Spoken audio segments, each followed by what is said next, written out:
The devil you know versus the God you don't could quite possibly be the reason why you're sabotaging a lot of things or have sabotaged things in the past. Title of this video is How to Get It All Back After You've Sabotaged It, how to get every bit of it back. And many times we will look at our lives and we will say, well, because of our age, can't do that anymore. Because of where I live, I can't do that anymore. Because of what I said, I can't reach out to that person again. Because of what happened, I could never go back there.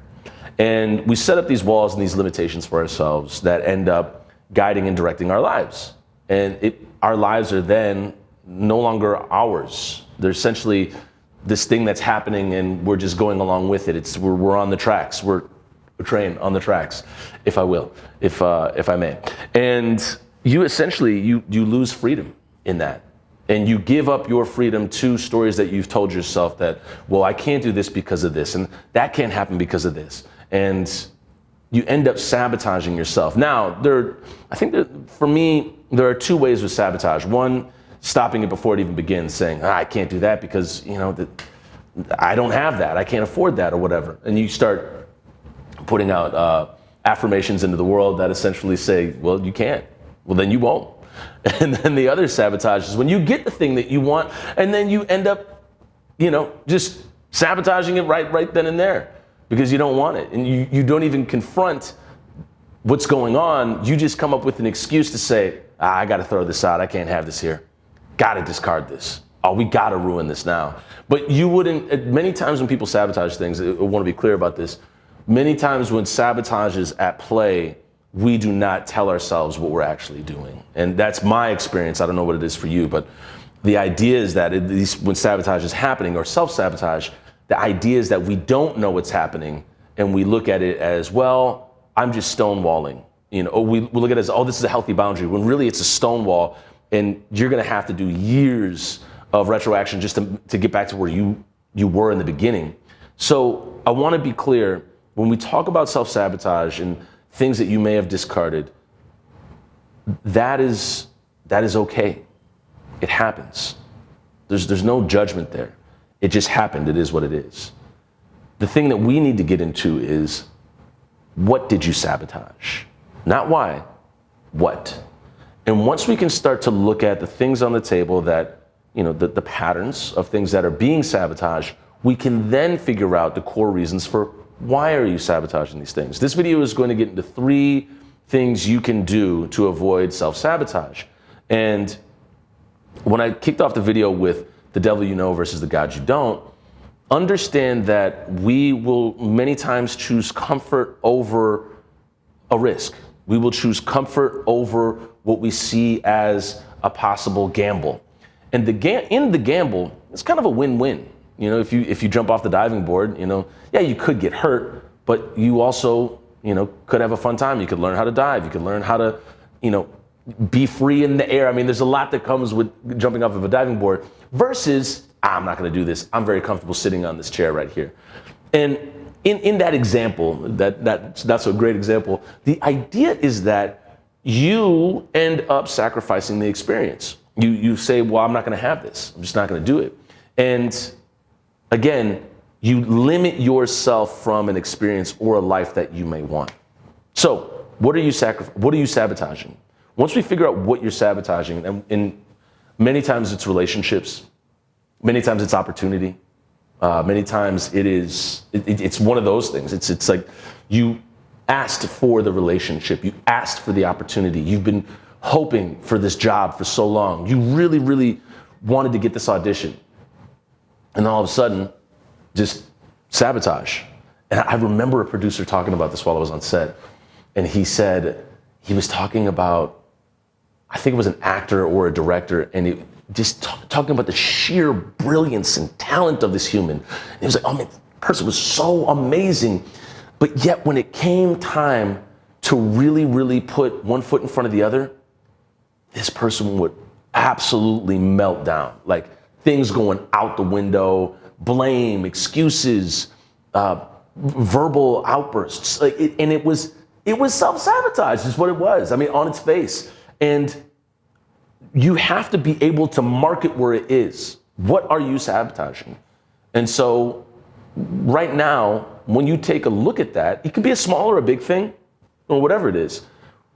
The gold, I will say, in finding out what you're sabotaging and how to undo it is that you then become a really, really, really skilled advocate for yourself. Anybody can be a cheerleader, but when you become a skilled advocate for yourself, you're able to call your own BS maybe before it even happens. You know what's going on. Am I following the feeling right now, or am I going with, the promise I made to myself like years ago? What am I doing here? So you can really check in and really have a good barometer on who you are, because you start to learn who you are, and this is a form of healing yourself when you're in these stressful situations, or you come across some adversarial moment where you're like, oh my goodness, what is going on? Why is everything melting down around me? Am I sabotaging it? Well, let's check in. So the first thing that I would suggest, this is just me, this is what I do if I find that I'm sabotaging things, which I do a lot less after going to therapy. But the idea is that you have to find a respite. So when you find a respite and just can take some grace and like just be in a space where it is neutral, there's nothing really going on. The watch is coming off. You can be there without judging yourself. That is the first step to healing self-sabotage, at least for me. So I'm just giving you my life experience step by step. And being a highly sensitive person, the idea of just being in a neutral place, love it. For me, could be a coffee shop, could be a lobby, like where I'm at right now. It could be just sitting down in the living room. It could be meditation, it could be prayer, it could be a lot of different spaces. But the point being is that you find a space where you are not judging yourself and you do not feel any judgment is going to occur. Now, it might be a tough place to find.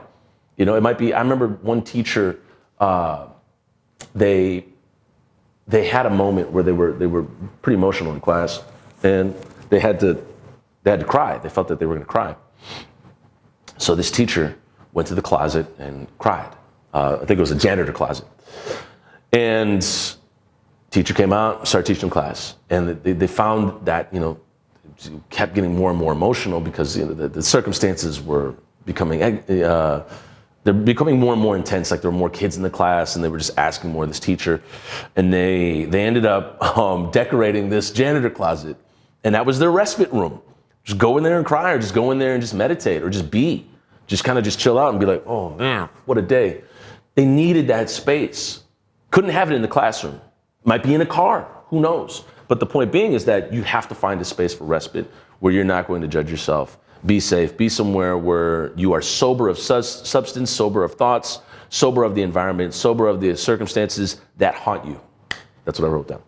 And then the second thing is, it's not figuring out, we already kind of assessed what did we sabotage, like what just happened here. But it's important to get down to what do you want? And be specific. Be very specific. And this is between you and you. What do you want for yourself? Do you want compassion? Do you want to have no judgment in the space? Do you want to start an art project? Do you want to paint a picture? Do you want to write a sonnet? I don't know. But the whole point is, do you want a healthy relationship? Do you want to speak to your parent? Do you want to speak to your kid? Do you want to just send a message of love and compassion to somebody and not feel judged, not feel like you're judging yourself? And that is important, because once you can get down to what you want, then we can start to move some things around and say, okay, now we have a frame here. Now we have an aim here. We know what we're doing. We have a direction. We're going that way. So break that down. Really, really figure out what you want. And I know I say this so easily. Don't be judgmental when you're writing down what you want. Be aware of your own judgments when you're writing down what you want. That's the first step. And that's okay. And that process might take days, weeks, who knows? But you got to get down to it. Because once you figure out what you want, amazing. Then the next step to healing self-sabotage, in my humble opinion, is figure out what is it that you've been doing to hold yourself up. How have you been sabotaging yourself? Not what have you been sabotaging, but how have you been doing it? How? Really get down to that. And once we start to figure out the mechanisms of we're pushing people away because they're too close, or we see success in that next step, but I don't know what that would be like if I had it. So I just really want to sit down with this quote unquote average life, this normal life. If I go to the mountaintop, it might get too wild. Like I don't even know what I would do. And you have to come to grips with what it is. How have you been sabotaging yourself? And what you may find is a pattern practice. And dear Lord, I mean, that was me, and it almost sabotaged a relationship that to this day, I'm so happy that I went back and mended it as much as I could. And so in this story, what I'll give you is, I had no understanding of what it would be like to go to the senior home and visit my grandmother. And I was very, cautious or super hesitant to even go there, because what if me and my grandma sit down and we don't say anything? What if I'm boring to her? I don't know. And I was operating in fear a lot. And I knew that the wheels were coming off the bus when I was really, really, really taking my time for granted with my grandmother. And I remember I cracked some flippant jokes, some sassy, whatever I was, saying. And I was like, and I couldn't believe what I had said to her. And the sabotage in this is like a slow creep. Like there's just a lot going on, and it's not something where it's like, and suddenly I told her to get out of my life. There were multiple points in my life where I had successfully pushed somebody away, and I thought that it was like I'll show them, or you'll see what it's like without me then. And with my grandmother, that operative wasn't really there, because it was just like, I was just taking things for granted. Like it wasn't really sabotaging a relationship, but it was sabotaging the time that I had with her. And I remember cracking this joke, and like she looked at me and was just like, went back to what she was doing. And I was like, man, and it was a whole family. Like not everybody heard it, and it wasn't like, it wasn't like a bad thing, like at all. But it was a clear and present signal that I had no value in this family time at all. And that, you may have the same thing too. That's okay. But I wanted a relationship with my grandmother. I really did. Really did. And I was not present. And then there was one year, 2007, I woke up and I just said, I'm not going to Thanksgiving. I'd had some like, some weird, I had some like a kind of an exchange, a heated exchange with a family member, not my grandmother. And I was like, nah, I'm not going. They could see what it's like. And you get all the texts from family members and like, hey, where you at? Where you coming? And I'm like, no, I'm not coming. Not doing it. And it turned into real hard stonewall condemnation. Like, just like, nah, you guys figure it out. And so that was the path I took until it wasn't. And I as my grandmother got older, I understood that the time with her was going to be shorter, was going to disappear. And so you can't skirt life on life's terms. Life is always going to win. You can't play the universe like that. Like it's not going to happen. So what I intentionally did was I sat down with what was going on, and I was like, why? What's happening here? Got into a place of just like not judging my own thoughts, cool out. Okay, what's happening? And then the second thing was, what do I want? Well, I want to talk to my grandma. I want to hear stories. I want to know about the people that came before us. I want to hear about, the other family members. I want to know what this is all about. And then, what have I been doing? Well, I've been taking the time for granted. And how have I been sabotaging that? Well, I've been telling myself excuses that, oh, I don't got enough time. I can't drive all the way out there. She's busy. She don't want to see me. And I undid all of those stories that I was telling myself, and I just went out there. And I remember I sat down and we went through all these family members from Sweden, and she just told me stories about each of them. And that